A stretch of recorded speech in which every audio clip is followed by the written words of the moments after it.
Hello. I know all of you have gotten to around to knowing about the Binance plea deal. $4.3 billion, not million, billion dollars. CZ is going to step down for 3 whole years. But we're going to go over the entire ruling and we're going to talk a little bit about stuff that was left out of the ruling that actually might be helpful for crypto. So, we're going to not start at the beginning, but we're going to look at the overview of the plea agreements. So, number one, ZAO plea agreement. And let me just reduce the window so you can actually see what I'm talking about. ZAO plea agreement. Pursuant to ZAO plea agreement, this is basically directly from court, so this is public domain. Defendant Zhao will plead guilty to violating and causing a financial institution to violate BSA in violation of sections 5318, 5322, 5322C, 5322E, Title 31 United States Code, and Title 18 United States Code. Section 2, Defendant Zhao agrees to the statement of facts articulated in the Zhao plea agreement. So this is kind of like the Zhao plea agreement and the Binance plea agreement. So this is the Binance plea agreement that we actually have here, and the Zhao plea agreement right above. So under the Zhao agree agreement, Defendant Zhao also agrees that he shall not either directly or through present or future attorneys, agents, or any other person authorized to speak for him, make any public statement in litigation or otherwise contradicting his acceptance of responsibility, the facts described in the information of statement of facts, or the facts described in the statement of United States versus Binance Holdings. So this is a plea agreement. He can't actually say anything about it to like badmouth the court. So he can't really do stuff like what Sam Bankman-Fried did, trying to discredit witnesses, or like what Donald Trump is doing. So the thing is but they didn't really have a plea agreement, so it doesn't really apply to them. So he can't do that kind of thing. He has to take it basically as it is. That's why he made the statement on Twitter. So he's basically pleading guilty to money laundering, and he has a fine under the amount of $50 million. Now, that's not the Binance fine. That is the CZ fine. He has to pay $50 million himself, which is probably like lunch for him. But the Binance plea agreement is very, very different. So they are pleading guilty to conspiring to knowingly conduct, control, manage, supervise, direct, and own all or part of an unlicensed money transmitting business, or MTB, in violation of Section 1960 of Title 18 United States Code, and B, violate and cause a financial institution to violate Bank Secrecy Act.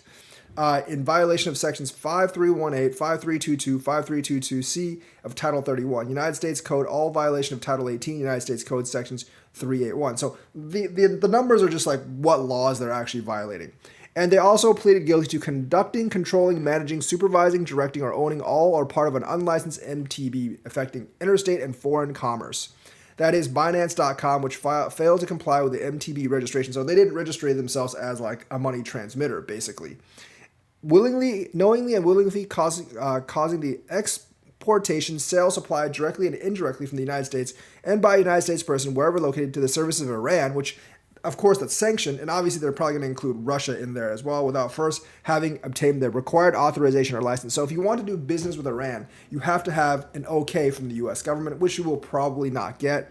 But obviously through a big exchange, it's hard for them to moderate stuff, and this all really comes from the fact they didn't have the safeguards in place and they tried to operate anyways, and therefore unknowingly they probably let a couple of Iranian crime bosses or something get in on the exchange. I think like a lot of these are basically the federal government taking vengeance against CZ for trying to evade them for so long and not agreeing to play along with them in whatever they ask. So this is the material terms of the Binance plea agreement. Defendant Binance agrees to the statement of facts articulated in attachment A of the Binance plea agreement. Defendant Binance will cooperate fully with the government in any and all matters relating to the conduct described in the plea agreement and the statement of facts, and any individual or entity referring to therein, as well as any other conduct, other investigation by the government at any time during the term of the plea agreement. I think the plea agreement is around 3 years. So basically, if the government wants to check, that the government actually wants to check what Binance is doing or audit what Binance is doing, they can do so within the next 3 years. But however, this only applies to their business within the United States, because all this basically up here refers to United States codes, and Section 3 says directly or indirectly from the United States and by United States person. So that means Binance's international business isn't really to be audited by U.S. auditors because obviously U.S. auditors don't have jurisdiction to their international business. Defendant Binance has accepted the resignation of Zhao, its CEO, and prohibited him from any present or future involvement in operating or managing defendant's business. This prohibition begins as a plea acceptance and ends 3 years from a date a monitor is appointed. So they're going to monitor this at all. So CZ can't really have anything to do with Binance operations unless he sends them telepathic signals. But, probably not going to happen. I do believe that CZ will always be an influence behind Binance and whatever they do. So he probably has opinions or something, but he won't be operating the business. And someone else has already taken taken the step. So defendant Binance will maintain and enhance its compliance program as outlined in attachment C to the Binance plea agreement. So obviously they're going to have a monitor, they're going to put safeguards in place, but that's mainly due to anything that's to prevent obviously US people from actually using Binance. Now, Binance, only a small part of their business is actually in the United States now. I think before 2019, I think 20 or 30% of their business was in the United States. But after 2019, they basically got kicked out. Binance.us was only a very, very small part of Binance. And I think that's the part of Binance that will be mainly under scrutiny. Binance International doesn't deal a lot with US people, and they do actually have some kind of IP block and KYC. And if you're US, they don't actually allow you to use it, but they'll probably strengthen that KYC. So if you're using a VPN to actually use Binance, or if you're using some kind of thing to get around their KYC thing, they'll probably strengthen that, and there will be a US monitor in here. So you probably will have to find another exchange like KuCoin or something else. KuCoin, by the way, does not serve US people. So maybe you have to find another exchange that does. Defendant Binance will appoint an independent compliance monitor for a period of 3 years to ensure Binance compliance with the terms of plea agreement. So they're basically going to search for a monitor, probably one that the U.S. actually agrees with, and the monitor will actually monitor all their business deals. They won't be able to manipulate, obviously, coin prices all that much. But the thing is, I feel like Binance's business will still generate a lot of money regardless, because they can do futures and all that other stuff. They don't really deal, since Binance.com doesn't actually deal with the United States, they can actually generate a lot of money regardless. At the conclusion of the term of the plea agreement, Binance Chief Executive Officer and Chief Compliance Officer will certify that Binance has met its disclosure obligations pursuant to the Binance plea agreement, including the obligation to inform the offices promptly about any evidence or allegation of money laundering, compliance, and sanctions-related misconduct. At the conclusion of the term of the plea agreement, Binance's Chief Executive Officer and Chief Compliance Officer will certify that Binance has met its compliance appointments pursuant to the Binance plea agreement. So at the end of 3 years, this is all over. And now the fines. So defendant Binance agrees to the appropriate sentence is a fine of $1.8 billion, which reflects a 20% discount off the bottom of the applicable sentence guidelines fine range for Binance's partial cooperation and remediation. So basically, they have to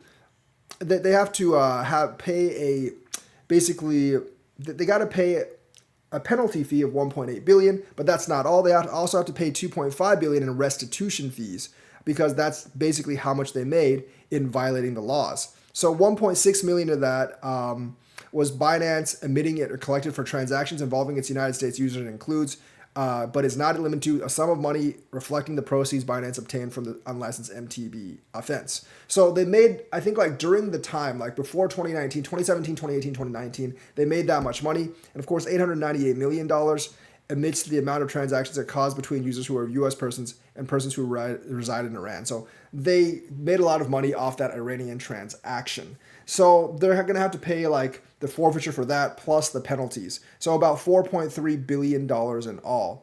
Defendant Binance agrees that it shall not, either directly or through present or future attorneys, agents, or any other persons authorized to speak for Binance, make any public statement in litigation or otherwise contradicting the acceptance of responsibility by Binance, the fact describes in the information and information of facts. So they're basically making sure that Binance does not speak out. I think the recent case with SBF trying to intimidate witnesses, and obviously the recent case with Donald Trump trying to attack basically the court case, have basically told them to clamp down on this particular deal, on the plea deal. So basically Binance can't really badmouth the regulators in this particular case. So essentially, Binance agrees to pay $4.3 billion. CZ's basically out of it for 3 years.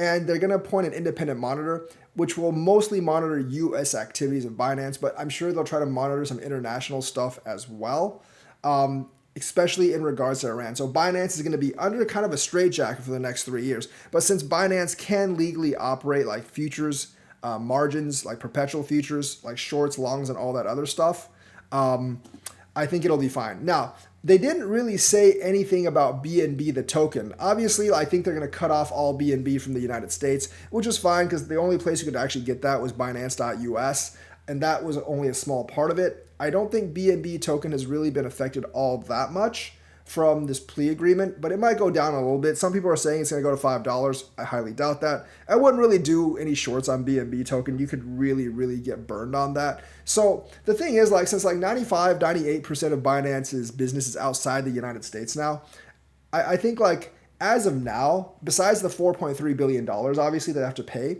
it's not really going to affect it all that much. And the $4.3 billion will be paid over 16 months. And I do believe Binance has enough money in their reserves because Binance probably made money hand over foot on all the activities that they did outside the US, including all their futures and margins trading. But since Binance has pleaded guilty to this, other jurisdictions looking at the $4.3 billion might get a little bit jealous and start suing Binance for large amounts of money. Also in this agreement, CZ did not actually, they didn't mention any kind of jail sentence, and I don't think CZ would have agreed to a plea bargain that essentially puts him in jail. And just as importantly, the DOJ did not actually mention anything about selling illegal securities, which is very, very important because although this plea agreement covers CZ in the CFTC case, it does not cover CZ in the SEC case. And the SEC case, they're suing Binance for illegally selling securities, and it's the same lawsuit as Coinbase and Kraken right now.